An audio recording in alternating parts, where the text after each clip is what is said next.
Something explosive just happened in Congress. The kind of moment that makes the entire room freeze. Not because of volume, but because someone finally said the quiet part out loud. One lawmaker looked straight at the chairman and called him a useful idiot, not as an insult, but as a warning.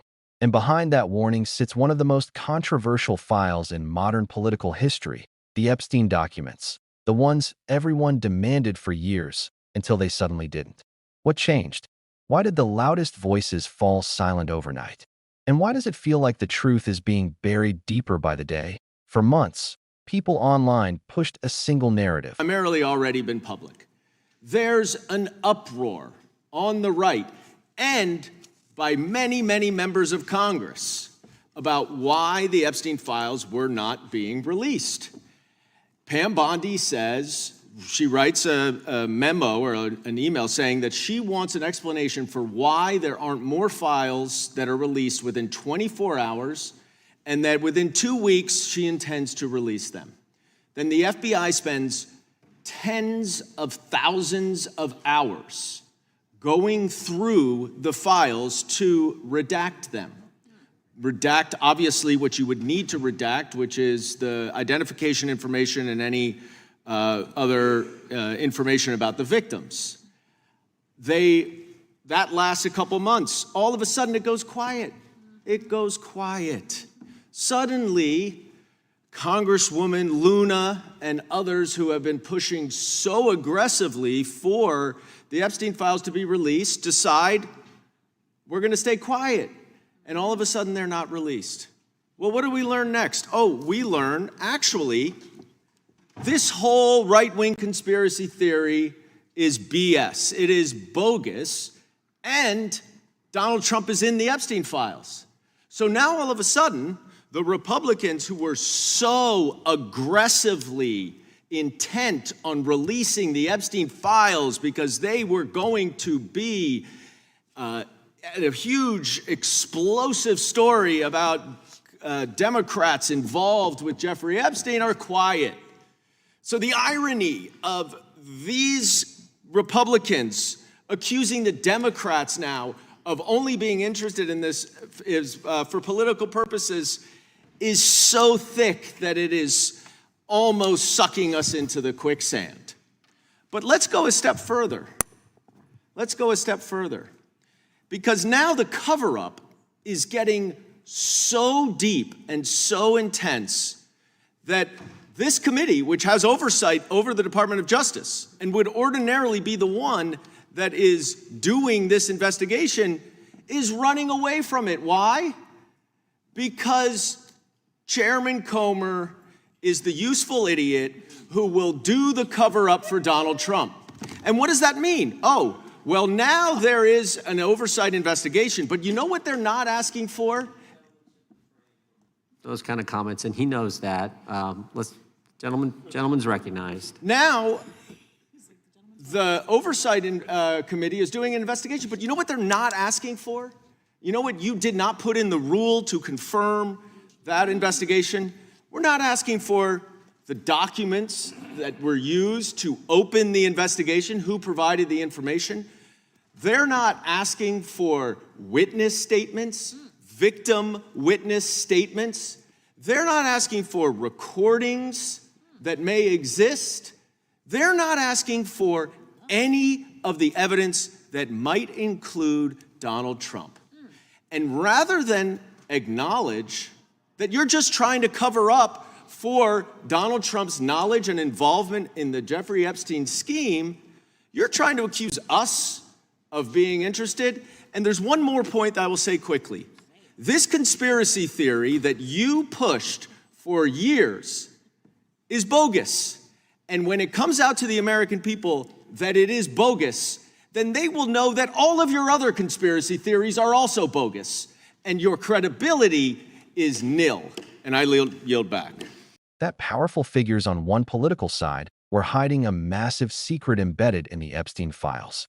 Commentators kept repeating it, influencers echoed it, entire communities formed around it. Release the files, they demanded. Expose everything. It became a kind of obsession, a belief that somewhere inside those documents was a smoking gun ready to take down political enemies.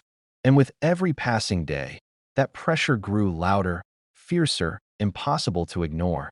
Then a new administration took over, and expectations skyrocketed. Viewers, voters, and online voices believed this would be the moment everything changed. If there were secrets, they would come out. If there were names, they would be revealed. And if there were decades of wrongdoing buried under paper and power, the truth would finally be forced into the open. That's what people believed. That's what they demanded. And that's what they were promised. But when the time finally came, something strange happened. Instead of a massive, groundbreaking release, the public got only a sliver. A small batch of already known records, documents people had seen before, details that had circulated for years. The reaction was instant outrage. Why release only that? Why hold back the rest? Why tease transparency, but stop before anything meaningful surfaced? The official explanation was simple: redactions, protecting victims, protecting private details, following procedure. And yes, the FBI really did spend thousands of hours combing through page after page, line after line, making sure no identifying information of survivors leaked into the public. Everyone agrees that part is common sense. Nobody wants victims put at risk, but while the FBI worked, something else shifted. The voices that once pushed the loudest suddenly went quiet. Lawmakers who spent months demanding the full file stopped bringing it up.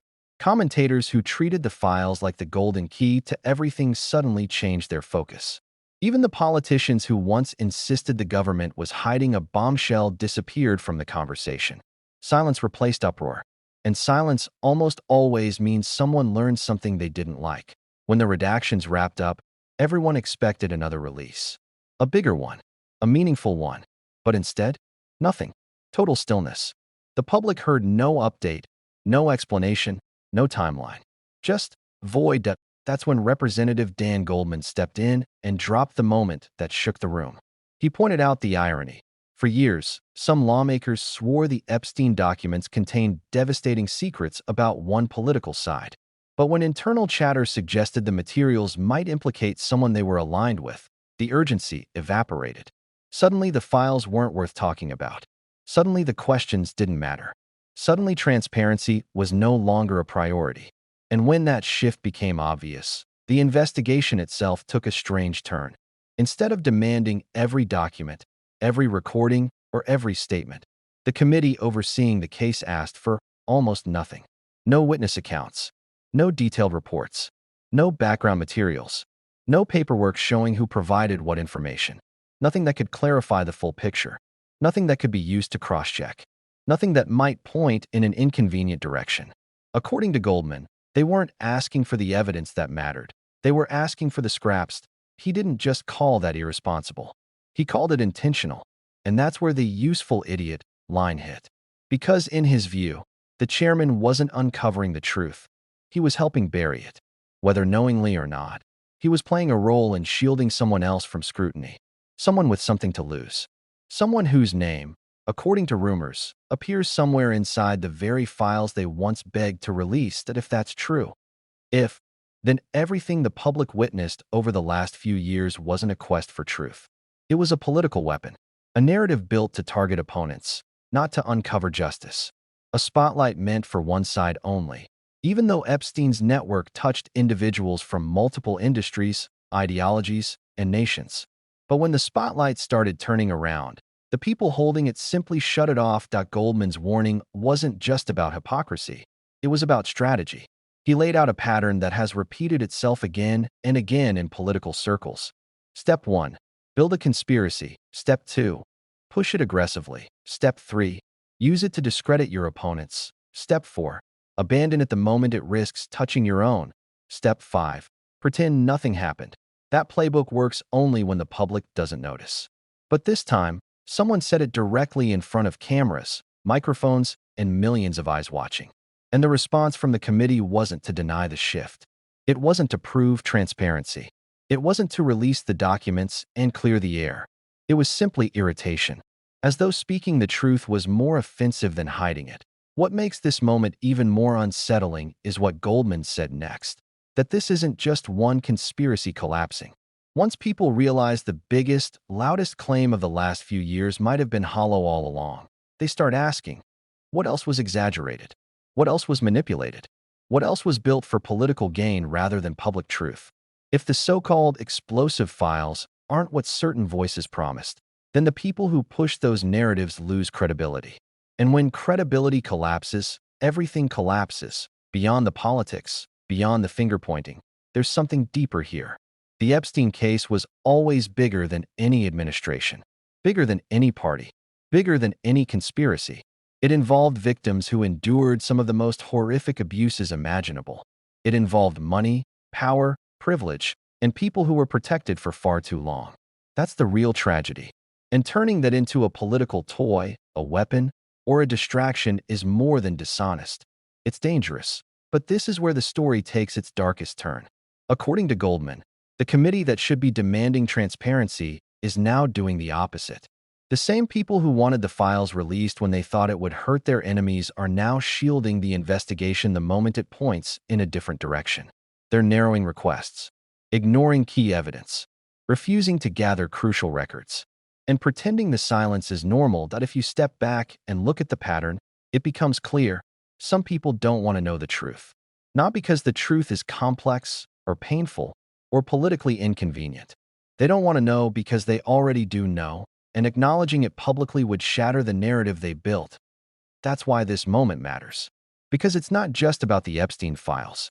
It's about how easily a political machine can shape a story, twist it into a weapon, and then abandon it without consequences. It's about how misinformation gets laundered into public belief through repetition and outrage. And it's about how committees, investigations, and hearings can become tools, not for accountability, but for control. When Goldman confronted the chairman, he wasn't exposing just one person. He was exposing a system where truth isn't the goal, leverage is, where transparency isn't a principle, it's a tactic, and where justice isn't the destination. It's a bargaining chip that if people understood how often this happens, how many narratives are built on selective outrage, and how quickly stories are reshaped the moment they become inconvenient, they would never look at political scandals the same way again. And maybe that's why moments like this fade from the headlines so quickly. Real transparency threatens everyone who benefits from manufactured narratives. And there are a lot of people who benefit, but the public deserves better. The survivors deserve answers. And the truth, whatever it is, deserves to be seen. Not pieced together through rumors, not filtered through politicians, and not weaponized for another election cycle. It deserves sunlight, even if that sunlight is uncomfortable. But if you've been watching this channel, you know we dig deeper than headlines. And if you're new here, this is your reminder to stay curious, stay skeptical, and stay informed. Make sure you subscribe, hit like, and drop a comment telling us what you think about this entire situation, because this story is far from over.